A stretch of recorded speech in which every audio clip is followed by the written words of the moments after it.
ન્યાય પણ સામે એટલા નથી. હવે આમ તો 2 વર્ષ નવા કોઈ સાધુ ન થાય તો સારું. અરે ન્યાય ઓછા છે ડોહા. આ શિવરાત્રીના મેળામાં 4.5 કરોડ ભેગા છે. નાવા હાટું બાદે ડોહા હમ પેલા નીકળેંગે પડો ને ભાઈ ખબો કઈ. પણ મને ગમે હોય ત્યાંના સાધુ સારા. અત્યારના તમે સંતો જો ને તમે આ સતયુગના સાધુ કરતા અત્યારના સાધુ સારા. સતયુગના સમાજ કરતા અત્યારનો સમાજ સારો. હા તમને તો એમ બધા એમ કે રામરાજ કે દે છે જોતું જ નથી. રામરાજમાં હતું હું એ મને કયો. રામ જેવો રામ વનમાં જો માણસની જાત કોઈ ન જોડાણી માણસ કેટલા બેકારના પેટના આવી છે. આ નરું સત્ય છે. અને એવા થઈ જાય ત્યારે જ ભગવાનના જન્મ લેતો હોય ને. ધર્મ વગરનો સમાજ થઈ જાય ત્યારે ભગવાન જન્મ લે. અત્યારે ઓલરેડી દરેકના હૃદયમાં ભગવાન બેઠો છે. આ કેટલી દાતારી છે. સતયુગમાં હતી દાતારી. હરિશ્ચંદ્ર રાજાને વેસાવું પડ્યું 2-5 સોના મોર હાટ. તો રખેહર સિવાય કોઈ ખરીદનાર ન મળ્યો. બીજા કેટલાય રખેહર એને ખરીદવા વાળો રાજા હરિશ્ચંદ્રને હારો માણસ ન મળ્યો. તો રખેહર સિવાય જો હારો ન હોય તો બીજાને કોના વખાણ કરવા. વાત ઉપડી છે એટલે કહું સાહેબ. એ સતયુગમાં એ છોડો એ બધું વાતો થાય. ભગવાન કૃષ્ણ જે યુગમાં જન્મો હશે તો ભરી સભામાં દ્રૌપદીનો હાડલો કહેતો હોય ને એક મર્દનો દીકરો કોઈ અટકાવી ન શકે. આવી ભરી સભા હોય અને આમાં કોઈ બેન દીકરીને અહીંયા લાવીને કોઈ હાડી ખાઈએ કે આપણે બેઠા હોય રાકલું મરી જાય આડું. ઓલા ભીષ્મ જેવા દાઢીઓ છે માચી કઈ ન થાય. જીભ કરડીને મરી જાવ ને સોટ્યા હું. કૃપાચાર્ય બેઠા હોય, દ્રોણાચાર્ય જેવી ધર્મિષ્ઠ વ્યક્તિ બેઠી હોય. કર્ણ વિકર્ણ ઉભો થયો તો સાહેબ. હા નહોતા કોઈ બોલ્યા એમ નહીં. વિકર્ણ બોલ્યો છો કે હે કર્ણ આપણી હાજરી હોય અને કોઈ આવી રીતે કરી એક વાર જો દ્રૌપદી હામું જોવે અને પાથરા ન પાડી દો ક્ષત્રિયનો દીકરો નહીં આમાં એકને જીવતો ન દાવા દો. અને છતાં એની પાસે ન કઈ માગ્યું અને છેવટે કર્ણના પગ ઉપર પગ મારીને વિકર્ણ ન્યાલી ઉભો થઈ ગયો કે હાલે આવી સભામાં ન બેહવાનું હોય. હવે એક કોક તો હોય ને. પેલા તો રીહદાર વાળા હોય. ભગવાન નો અહીંયા રીહ હોય. વતાવ્યા થતા મહાભારત વાંચી જો એ કે મોતે ન મર્યો. એ તો જુઓ તમે કૃષ્ણથી માંડીને કરણ સુધી હે કૃષ્ણ હે રામ કરતા કરતા કોઈ ન મર્યો. એમણે વૈયા ગયા કપાઈ અંદર. એટલે આ યુગ સારો છે. આમાં કાંઈ ખોટું નથી. અત્યારના સંતો બધા આશીર્વાદ જ દે. કોઈ બાપુ હરાપ દેતા જ નહીં. સતયુગના તો સાધુડા હરાપ દેતા. ના ખોડે રીંડ હોય. બોલાવ્યા ન થાય મેં તુજે શ્રાપ દે દૂંગા. અમે ક્યાં તારા ઘરના કાંઈ હોય કપાસ હોય રહ્યા યાર. પણ રીંદાર જ હતા. અત્યારના તો બધા સંતોને જોઈએ તો બાપુ બસ આમ આજા બચ્ચા આજા. એમાં શિવરાત્રીમાં જાય તો ઉભડક બેઠા હોય. આવ બચ્ચા आजा दर्शन काला हाँ जागरण लगता है अच्छा प्रोग्राम में मिला था अच्छा है हाँ चलो एक साथ तुम जो शिवरात्रि मेला में टकोरा बना एक के साधु ढीलो नहीं से अच्छा कोई बात नहीं आशीर्वाद ले जा आशीर्वाद दे पे हराब देता तो फाड़ो कौन मारो बाप दे એમાં અમુક સંપ્રદાયમાં તો એવું છે કે અમારા ગુરુજી તમારી પાસે અમારા ગુરુજી પાસે તમે આવી જાઓ અમારા ગુરુને એટલા લાખ ધરી ગયો અને અમારા ગુરુ તમને ડાબા છે થાપો મારી દે તોય તમે સીધા વૈકુંઠમાં એને કહેજો તું તારો ગુરુ પેલા વૈકુંઠમાં આટો મારી આવ તારો બાપ આની જેવું વૈકુંઠ લેવા ક્યાં જાવ આ બામણા સા જેવું જોતો ખરો હા કેવા હવાણ્યું કરે હા વૈકુંઠ ન્યા જો વૈકુંઠ છે કે નહીં કોઈ સાબિત નથી કરી શક્યું સોટી પીડ્યા ખોટી ના હાવ હાજી વાત છે બાપુ તમે કઈ ખોટું ન લગાડતો હાજુ યુગ હારો છે મારા કેવું છે બધું અને સતયુગના સાધુ બાપુ આમ તો સતયુગના ઓલો દુર્વાસા બાપુ તો કેવો રીંદા હા અને અત્યારે તમારે જે ધંધો કરવો હાલે ઓલો નિર્મળ બાબો કાંઈ ન કરતો બેઠો બેઠો આમ જ કરતો ટીવીમાં અબજોપતિ બની ગયો બોલો સડી જાઓ ધંધે સડી જાઓ આ રામદેવજી મહારાજ છે કાંઈ એની આ ખરખી ન કરીએ કે દુનિયાને હારા કરવા નીકળે મારી દુનિયા સોટી જ પડે ભાઈ હવાના પણ આપણે એમ થાય કે આ કૂતરો બિયારણ નું માંડવી ખાઈ ગયો શું છે હાલ આપણે બિયારણ ની માંડવી અમરીશભાઈ દવાનો પટ મારીને મૂકેલ હોય ને બિયારણ ખાઈ જાય ને કૂતરો પછી એને ધૂઈ જાય આપણે એમ થાય ઈ જ છુઆન એક જગ્યાએ પ્રોગ્રામમાં જો દાયું બેઠી બેઠી નખ ગચ્યું હા બેનો નખ ઘંચ્યું છું તો મેં પૂછ્યું કે બેન શું કરો કે રામદેવજી મહારાજે કીધું છે નખ ઘસી તો વાળ વધે ને કાળા થાય. હું આ કે રાખો બીજું હું બધું બેનું નખ ઘસ્યું છું ને એક બેન તો આમ બેઠા હતા. મેં બેન તમે કેમ નખ નથી ઘસતા કે ભાઈ મારે વધારે ગાય ગયા મુશીમડી ઉગવા.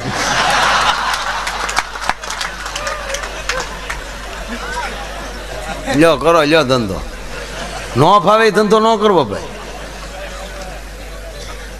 એટલે યુગ સારો છે. એ તમે ફટાફટ વ્યવસ્થિત આપી ગયા ને તમે હાવ સોરે બેઠા એમ કરે વ્યવસ્થિત આપી ગયા. આમ આડું ન નડો યાર. એક તો તમે મને ચા નથી ભાઈ સવારમાં મળશો એટલે ખબર પડશે મારું આયર શું છે એ. તમારે બધું આડું આયુષ્ય જોજો. અત્યાર નહીં હો અત્યારનો નામ તા એક જગ્યાએ મારે આમ કહેવાય ગયું માથામાં રેડી ગયો હાલે પી હાલે.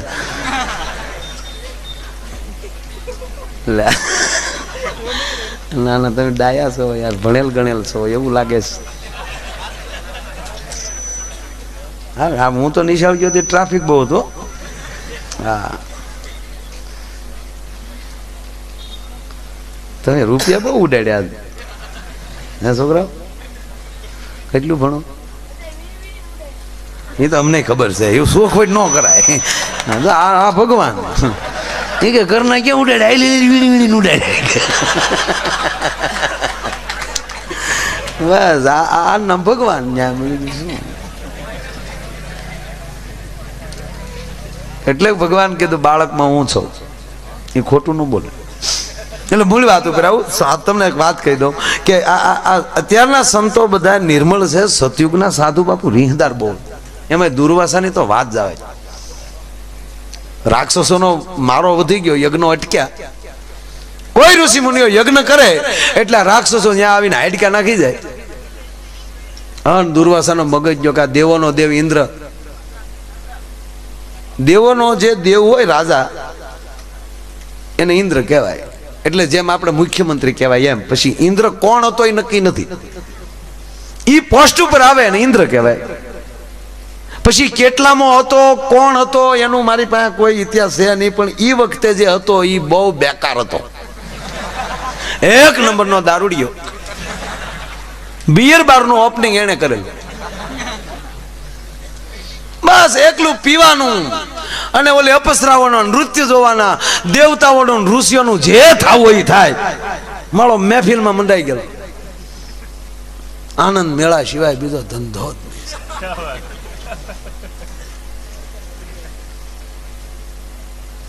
કેમ દાંત કહે હું ઇન્દ્રની વાત કરું છું. અત્યારના કોઈ એવું પીતા નથી કોઈ. એટલો બધો મશગુલ થઈ ગયેલો ઇન્દ્ર. અને એમાં દુર્વાસાને થયું ઇન્દ્રને કોઈ કયો મહારાજ તમે જ આવતો થાય. અને ઇન્દ્રની સભામાં એ કહેવાય દુર્વાસા આમ એન્ટ્રી થઈ એની. અને દુર્વાસાને જોઈ ગયો ઇન્દ્ર એટલે ગલાસ બલાસ ઢોળીને ગયો હાજો થઈ ગયો. આ ક્યાં લે બાપુ. પણ ઓલી નૃત્યાંગના આજો મારા ખીચાની વાત નથી શાસ્ત્રની વાત કરું છું. સંતોની હાજરી છે. ત્યારે એને સુરાપાન કહેતા.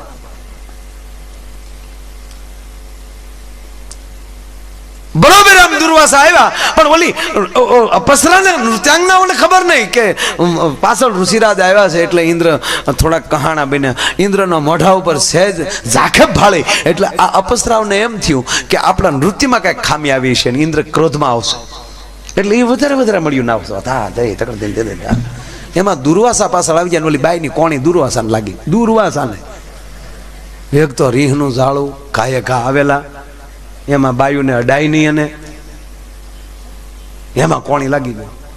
તો કાંઈ સમજ્યા ઇન્દ્ર એક બાજુ ને ઇન્દ્રને ઉતારી બાઈ ઉપર. હે ભાઈ શું આમલી ઘમ ઘમ ઘમ ઘમ ઘમ હાલે આમ ઘોડી ઘોડે જા ઘોડી હો જા લે. બોલે કે બાપુ ધ્યાન રાખો. અપસરા રડી પડી મહારાજ તમે ઇન્દ્રની સભામાં આવ્યા છો. હું તમારી કુટિયામાં આવીને નાચતી નહોતી. તમારી કુટિયામાં આવીને જો હું નાચી હોત તો હું ધર્મ ભ્રષ્ટ થઈ હોત. ઇન્દ્રને રાજી કરવા મારો ધર્મ છે અને હું મારું ધર્મ નિભાવતી હતી અને તમે ઓચિત આવ્યા મને ખબર નહોતી. દુર્વાસાને ભાન થયું કે આ ભૂલ થઈ મારથી. એટલે કીધું બેટા મારી ભૂલ થઈ જાય પણ તારે મારા શ્રાપમાંથી તું એ રીતે મુક્ત નહીં થઈ શકે. મારો શ્રાપ તને 100% લાગશે, પણ આ ધરતી ઉપર 3.5 વજ્ર જેદી ભેગા થાય તેથી તારા શ્રાપનું નિવારણ થાય. હવે એક વેણ ખરાબ કેટલો ઘૂમરો મરવે જોજો. આવી ધરતી ઉપર બાય ઘોડી બની અપસરા. હવે એક તો ઇન્દ્રને અપસરા, એમાંય બાપુ એવા રાજમાં આવી કે ત્યારે હસ્તિનાપુરમાં ધર્મરાજ યુધિષ્ઠિર ગાદી ઉપર બેઠેલા અને દ્વારકાની ગાદી ઉપર દ્વારકાધીશ કૃષ્ણ પોતે બેઠેલા. ગુજરાતના સીએમઈ અને પીએમમાં ધર્મરાજ. એ બેયની બોર્ડરનું ગામ. ખંડિયો રાજા હસ્તિનાપુરનો, ધર્મરાજ યુધિષ્ઠિરનો ખંડિયો રાજા, પણ અહીંયા સૌરાષ્ટ્રની હદમાં આવી, એટલે કદાચ પાંચાળ પણ હોઈ શકે. ત્યાંની ઘોડી વખણાય. રાજાના ઘોડા ચરવા જાય, નદીને સામે કાંઠે આ ઘોડી બની આવેલી, આ કાંઠે રાજાના ઘોડા ચરવા જાય, પણ એ કે ઘોડું સરે નહીં, ઘોડી સામું જોયા કરે. 3 દિવસ થયા એટલે રાજાએ ફરિયાદ કરી અશ્વપાલને કે એક પણ ઘોડો આ કેમ આ ભૂખ્યા કેમ રહે છે ઘોડા? ચરાણ ખૂટી ગયું છે? અરે કે હોય ચરામણ ગોઠણે ગોઠણે ખડ છે બાબુ. તો ઘોડું ખાતું કેમ ખાય કેમ? સામે કાંઠે ઘોડી છે ને હમ હેણ્યા કરે મારા રોયા. ગીત ગાતા થઈ ગયા કાલ તો તુજ મેં રબ દીખતા હે યારા મેં ક્યાં. ઘોડા ગીત ગાતા બોલ. એવું નથી લખેલું, આ તો હું તમને હવાણ કરવા દઉં. મહારાજ સામે કાંઠે ઘોડી છે, રાજા પોતે આવે છે ને સૌરૂપવાન ઘોડી જોઈ અને રાજા પોતે એની ઘોડાહારમાં લઈ આવે છે, ઘોડાહારમાં બાંધે ને અને રાત પડી અને ઘોડીમાં લઈ જાય. એમ કહેવાય સુંદર સ્ત્રી જ્યાં બની એટલે રાજાએ ખડક ખેંચ્યું, કોણ છો ભૂત પલેટ ડાકણ? હાથ જોડીને એટલું કીધું કે મહારાજ ક્ષમા કરજો, હું ઇન્દ્રની સભાની શ્રાપિત અપસરા છું. દુર્વાસાનો મને શ્રાપ છે આ ઘટના ઘટેલી, એટલે હું દિવસમાં ઘોડી રહીશ અને આવી રીતે મારું રૂપ બદલ્યા કરે. આપ મને ન રાખી શકો, હતીના ત્યાં મૂકી જાઓ. રાજા કહે મેં તને આશરો દીધો, હવે મારે તને દગો ન દેવાય. અને જા બેટા, હું તારું પાલન કરીશ અને મારા ખોળિયામાં પ્રાણ હશે ત્યાં સુધી આ વાત પણ કોઈને નહીં કરું, અને મારા ખોળિયામાં પ્રાણ હશે ત્યાં સુધી કોઈને આપીશ નહીં. વચન દેવાઈ ગયું. એમાં ભગવાન કૃષ્ણના દીકરાનું નામ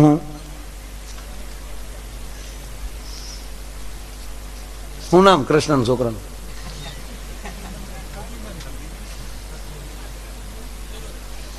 અનિરુદ્ધ. અનિરુદ્ધનો પ્રદ્યુમન એટલે કૃષ્ણનો પૌત્ર થાય. હવે વ્યાજ વાલું હોય મૂડી કરતા, ઈ કઈક ફરતું ફરતું ત્યાં આવેલું ઘોડી જોઈ ગયું. કૃષ્ણ ભગવાનને કીધું દાદા મારી ઘોડી જોવે. કૃષ્ણએ કાગળ લખી નાખ્યો, કાં ઘોડી મોકલી ગયો કાં યુદ્ધ કરવા તૈયાર થા.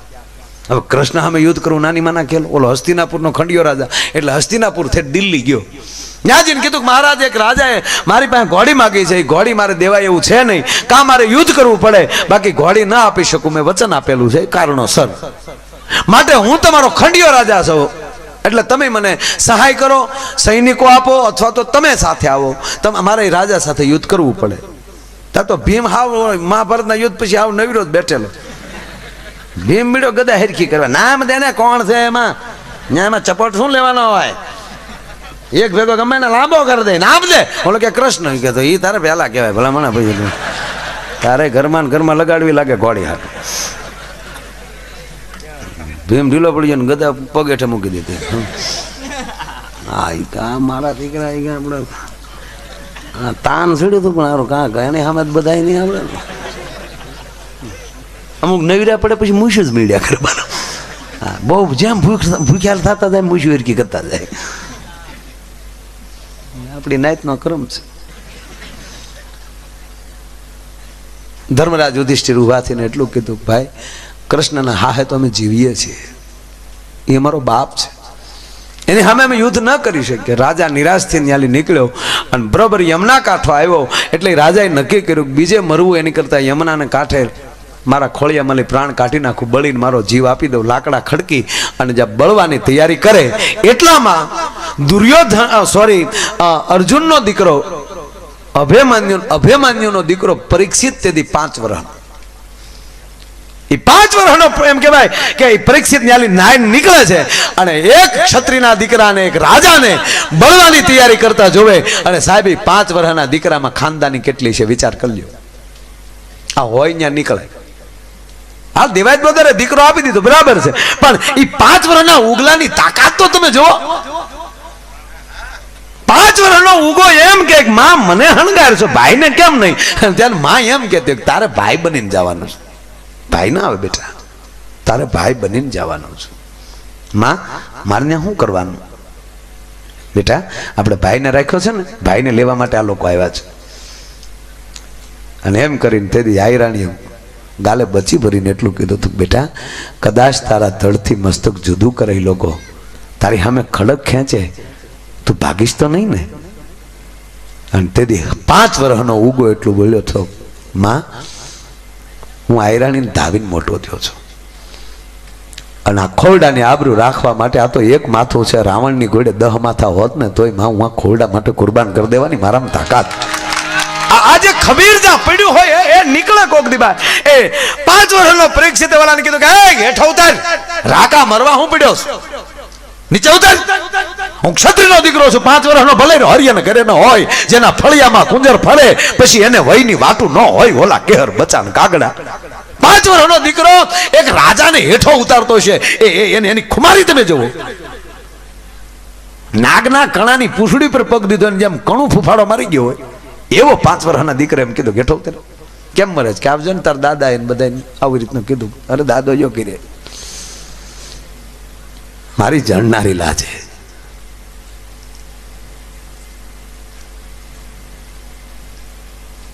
ઓતરાનું સંતાન છું. મારી માં હોરઠિયાણી હતી, ઓતરા હોરઠની હતી. બે અહીંયા જોઉં છું કોણ હવે નો લડવા આવે, અને કોઈ ના આવે તો અભિમન્યુ નો દીકરો છો. કૃષ્ણને હાકા બાકા નો બોલાવી દઉં તો રાજા બેઠો ને બપોરનું ટાણું થયું એટલે ધર્મરાજ યુધિષ્ઠિરે કીધું ઓલું છોકરું નાવા ગયું એ આવ્યું ન જાણે. ભીમડા ભીમ કે આવા કામ મને સિંજા કરે, પરજા ઘણી છે ક્યાંય રખડતી હોય બધી. આવ્યો ભીમ તો બેઠેલો રાજા પાસે આવીને કે લે કે ક્યાં કે જમવા દાદા બોલા. હે ભીમ દાદા ખાઈ ખાઈને ખૂટિયા જેવો છો, તારી ગદા ગઢી થઈ ગઈ કે કેમ? કે મને એટલું કહો દાદા કે ક્ષત્રિયના દીકરાની સામે કોઈ આત્મહત્યા કરતું હોય એને મરવા દઈ તો આપણે ક્ષત્રિયના પેટના કહેવાય કે ના? તો બે આ મરે ડોહો.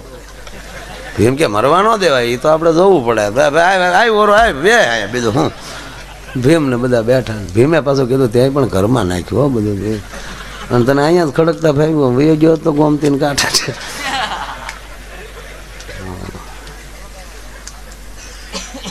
ટૂંકી વાત લઈ લો, વાત તો બહુ મોટી છે. ધીરે ધીરે કરતા અર્જુન આવ્યા. અર્જુન નહીં 5 વર્ષનો દીકરો એમ કહેતો હોય, દાદા હા બેટા નારાયણના શબ્દોને તું ખોટા પાડવા માંગે છે. એક ને એક ગીતા બીજી વાર પરીક્ષિત અર્જુન સામે પેક્ષો કે કૃષ્ણ એમ કહેતા હતા કે હે ધનંજય યુદ્ધ એ જ તારો નિર્ણય હોવો જોઈએ, સામે કોણ છે ને ભૂલી જા. આજ કૃષ્ણ કહેનારો હામ આવ્યો તો એ વાક્ય ભૂલી ગયો તું દાન. એ કે પણ બેટા આપણે ક્યાં બધું મળ્યું, એ તીર કામટા હેરગા કરવા. પછી અંતે 5 પાંડવો ભેગા થઈ ગયા, નિર્ણય કર્યો લડી લઈએ. પછી ધર્મરાજ એટલું બોલ્યા ભીમસેન કૃષ્ણ સામે યુદ્ધ કરવાનું છે, હાથે કરીને આપઘાત ન કરાય, તૈયારી કરવી પડે. એની પાસે સુદર્શન ચક્ર છે, એની સામે એ ગાંડીવ ન ચાલે. ભીમ કે એવું કઈ ટેન્શન લેવાની જરૂર નથી, આપણી પાસે મોટો બાપુ ભોળોનાથ છે. સુદર્શન ચક્ર સામે શંકરનું ત્રિશુલ જ હાલે, બીજું કોઈ ન હાલે. કે પણ કાલ યુદ્ધ છે, કે કાલ હું ઘડિયા કેમ નથી, મોટા બાપુને ઘેરે ગયો નથી, મળ્યું નથી. એ હલા આવા હારા સંબંધ હોય ને મોટા માણસ હારે બધું મળે. વળ ખાઈને ન રહેવું, મારા દીકરાને સારું થઈ ગયું, સારું હશે તો કોક દિલ સહાય લેવા થાય. એક જ રાત ભીમસેન પાસે હતી અને ભીમસેન ભગવાન શંકરના દેવળમાં ગળી ગયો. ઓમ નમઃ શિવાય, ઓમ નમઃ શિવાય, ઓમ નમઃ શિવાય. બાજુમાં દરજીનો છોકરો બેસી ગયો તો આમ ન શિવાય, આમ ન શિવાય, આવો ગોટાળો થઈ ગયો બધો. એટલે એવું નહોતું થયું. પછી તેમ પાસે બેસી ગયો ભીમસેન ભગવાન શંકરની સામે પદ્માસન લગાવી. યા તે રુદ્ર સિંહા ધનુર્ઘોરા પાપકાસિન ત્યાન સ્તનવા સંતમયા ગિરિસંતા ભિષાક્ષિંહ હર હર મહાદેવ હર હર હર મહાદેવ હર હર હર મહાદેવ હરના જા નાદ લાગ્યા પરોઠિયું થવા આવ્યું પણ મોટો બાપુ હલ્યો નહીં. ભીમ છે કે આગળ આ દી ઉગશે ને આ તો કોઈ રીત છે આ મોટા બાપુ. દેવળની બાજુમાં નદી હતી ને નદીમાં આડો હોઈ ગયો અને પાણી બધું હાલ્યું દેવળમાં અને ભોળોનાથ જા પાણી બુડ્યો ને મૂંઝાણો ને જટા આમ કરીને ઉભો છે કે કોણ છે એલા ભીમડા કે હું ભીમડા બાપુ જોવું જોઈએ આખી રાત ઓમ નમઃ શિવાય ઓમ નમઃ શિવાય સોઈટો રીચતું રખાય બાપુ કારણ કે અમારે નકુસામાં આંગળી હોય ત્યારે આમ જોવું જોવે પણ છે હું કે કાલનો દી ત્રિશુલ જોવે હાજે પાછું